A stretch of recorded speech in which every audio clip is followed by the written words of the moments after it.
Bonjour les amateurs de DataVis. Cette vidéo, c'est la deuxième partie de la vidéo la semaine dernière concernant la création de graphiques avec les systèmes d'assistance de clic. Donc, je ne refais pas de contexte, on passe directement à cette deuxième partie, on y va. Maintenant, on va aller sur une nouvelle feuille et on va essayer de créer des graphiques, d'accord? Et là, je vais pouvoir vous montrer la différence entre la création de graphiques en partant des champs, donc c'est une création de graphiques assistée par clic, et la création de graphiques sans aucune assistance, à savoir, vous décidez directement de votre graphique et vous devez à la main ajouter des dimensions et des mesures. Donc on est parti sur les feuilles et on va prendre notre feuille à nous. Voilà, j'ai créé ma nouvelle feuille. Je vais partir au niveau des champs sur, par exemple, le département.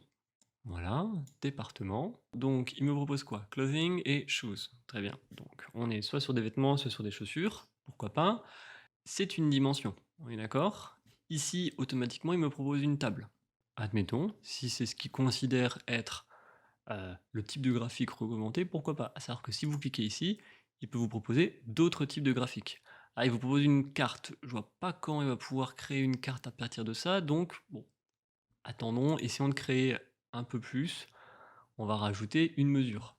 Donc, si on veut rajouter une mesure, imaginons, on va rajouter quoi? On va rajouter les quantités. Voilà, quantité de produits vendus. Donc on lui rajoute, on dépose l'élément, et là, il change automatiquement le type de graphique. Comme vous pouvez le voir ici, hein, la suggestion de graphique, de base, elle est activée, à partir du moment où vous partiez sur un champ. Donc vous laissez à l'outil le choix de vous proposer le graphique recommandé. Là, on est sur un graphique en barre qui vous présente la différence au niveau des produits vendus entre les vêtements et les chaussures. Très bien, voyons voir les autres graphiques possibles. Donc en graphique en barre, en table, vous l'avez avec un graphique en courbe, un graphique en secteur, pourquoi pas, un trimap. Voilà, il vous propose vraiment beaucoup de possibilités. Très bien. Bah, rajoutons du coup encore un élément, à voir si là il est encore en mesure de me proposer quelque chose qui a du sens. Donc je vais lui demander de rajouter. On a donc une dimension qui est le département. Je vais rajouter la catégorie du produit. Donc catégorie name. Voilà, on dépose l'élément. Là, encore une fois, il me propose un nouveau type de graphique qui semble pour lui être le plus cohérent. Effectivement, ça a du sens. On est sur le département, et à l'intérieur de ce département, on a différentes catégories de produits. Donc, effectivement, ça a du sens pour lui de me dire le plus pertinent sera un trimap pour t'aider à t'y retrouver. Donc, admettons, encore une fois, d'autres possibilités. Et là, il me proposait même un tableau croquis dynamique. On peut encore une fois rajouter des éléments, aller un peu plus loin dans la granularité. Si je décide de rajouter un produit, là, a priori pour lui, le tableau, c'est ce qui avait le plus de sens. Voilà. Mais bon, moi j'aimais bien le trimap. Donc on reste sur le trimap.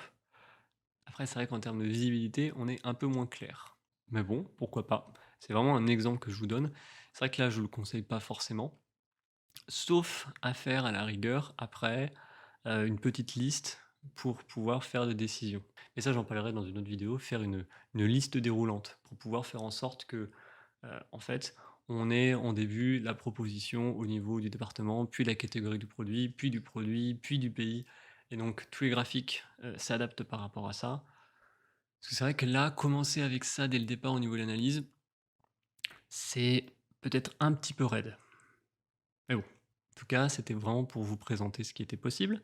Voilà ce que je pouvais dire au niveau de l'assistance des graphiques. À savoir que vous pouvez décider en fait de virer cette partie suggestion de graphique et quand vous décidez de faire ça, vous avez à ce moment-là un peu plus de possibilités au niveau des options. Et je remontre, je vais l'appliquer, voilà, pas de souci. Vous voyez, on a plus cette partie par exemple dimension ou mesure alternatif.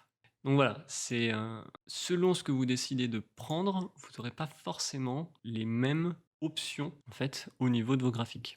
Donc ça c'était pour la partie suggestion de graphique. Oui, oui, on applique si tu veux. Voilà. Voilà ce qu'il vous propose encore une fois. Là, il décide de rechanger par rapport à ce qui semble encore une fois pour lui le plus pertinent. Et c'est vraiment pas vous qui décidez, c'est clairement l'outil.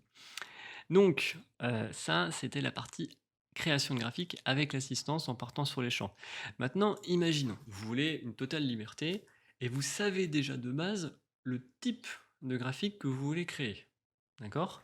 Donc prenons un exemple, on va aller dans Sales Map et je vais essayer de recréer ça. Vous voyez? Comment ça fonctionne? On a en dimension, on va avoir les pays, on va avoir donc du coup la somme au niveau du chiffre d'affaires et je pense que là, on est on est sur de la catégorie de produits, hein. Oui, oui, tout à fait. Donc on va essayer de recréer ça. Si j'avais voulu recréer avec une assistance, on va voir. Essayons, hein, juste, dans l'intérêt de l'exercice commenté, on va voir si c'est possible. Donc, on a dit quoi? On a dit country, donc on va le mettre. Où qu'il est? Il est là. Donc country, il nous fallait la catégorie du produit et il nous fallait sales. Voilà. Donc là, il nous propose ça. Voyons voir s'il nous proposait autre chose. Et effectivement, il le propose ici, un diagramme en distribution. Voilà. Sinon, un graphique en courbe, qu'est-ce qu'on a d'autre? Les graphiques en barre, et cetera. Voilà, on avait quand même différentes propositions. Là, ça fonctionnait. Bon, imaginons, j'ai pas envie de passer par l'assistance parce qu'il il me trouvait pas directement, ce type de graphique. Je vais essayer de le créer moi-même. Donc là, je sais exactement ce que je veux, donc je veux un diagramme de distribution. Vous voyez, vous avez les différents graphiques qui sont ici. Là, vous savez ce que vous voulez, c'est ceci, le diagramme de distribution. Pareil, un cliquer glisser. Et là, c'est à vous, comme vous pouvez voir ici, hein, la suggestion, elle est off. Donc, c'est à vous d'ajouter directement vos dimensions et vos mesures. Donc, on va ajouter la dimension. Ici, on va faire une petite recherche. Donc, country. Et ajouter une mesure. Donc, sales. Très bien. Là, il va vous demander, effectivement, cette petite différence aussi, quelle agrégation vous voulez. Là, moi, ce qui m'intéresse, c'est la somme. Très bien. Il vous manque un truc. Et oui, parce que comme vous avez pu voir, il vous a demandé qu'une seule dimension. Donc si vous voulez rajouter une dimension supplémentaire, à ce moment-là, vous pouvez aller ici pour ajouter une nouvelle dimension, ou bien rajouter une dimension en allant dans les champs, et donc là, rajouter en faisant un clic et glisser à l'intérieur. Vous allez le déposer, et il va vous demander comment est-ce que vous voulez l'ajouter? Est-ce que vous voulez remplacer la dimension? Est-ce que vous voulez l'ajouter en plus? Est-ce que vous voulez faire un système de couleurs? Mais là, du coup, moi, ce qui m'intéresse, c'est d'ajouter. Donc, je l'ajoute et on retrouve bien ce qu'on voulait. Sauf que là, alors, est-ce qu'il n'y a pas une petite différence par rapport à notre graphique? Là, on a un graphique, mais avec comme dimension première la catégorie. Alors que dans mes souvenirs, je crois que on avait ici par pays et les bulles étant par catégorie. Donc on a quelque chose de différent. Est-ce qu'on peut essayer de transformer ce graphique pour avoir la même chose que sur la feuille de base? En fait, il faut aller au niveau des données. Et comme vous pouvez voir ici, vous pouvez déplacer en fait votre dimension. Donc si je veux le déplacer et le mettre en point numéro 2, je le déplace, on échange. Et là, vu qu'on a déplacé les dimensions, il comprend que les points doivent être la catégorie et l'axe des ordonnées, le pays. Quand vous avez une totale liberté sur la manière dont vous gérez vos jeux de données, sans assistance de clic, vous êtes en mesure de pouvoir créer vos propres graphiques. Mais encore faut-il savoir ce que vous voulez créer et encore faut-il savoir quelles sont et la logique de l'outil et les possibilités et les limites de chaque graphique avec clic. Je vous remercie d'avoir regardé cette vidéo. Donc comme vous avez pu le voir, on a vraiment fait un tour, je pense, assez complet sur les 3 manières de pouvoir créer des graphiques avec clic. Donc moi, généralement, j'ai tendance à fonctionner ainsi. Je commence vraiment par la partie Insights et sa page sélection pour commencer à avoir des informations ou des inspirations. Ensuite, une fois que j'ai fait le tour au niveau, de cette génération, via Insights, je vais dans la partie analyse et je commence à créer des graphiques avec différents champs, assistance activée ou non. Et en fait, comme j'ai essayé de vous l'expliquer tout au long de la vidéo, à un moment donné, quand vous faites de la data vise, quand vous essayez de, créer du sens avec le jeu de données que vous avez, Ça n'est possible que quand vous avez un minimum de maîtrise de l'outil.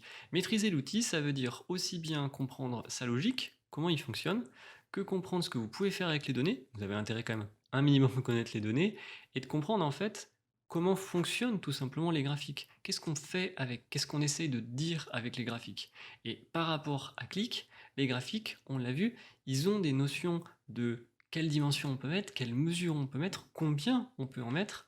Et pour ça, vous êtes obligé de connaître l'outil, de l'utiliser, d'intégrer en fait ces mécanismes.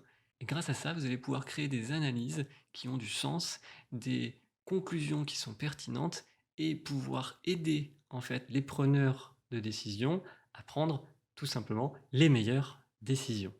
Donc voilà qui conclut cette vidéo sur la base de la création de graphiques avec ClickSense. Et on se retrouve la semaine prochaine pour un nouvel exercice commenté. A plus!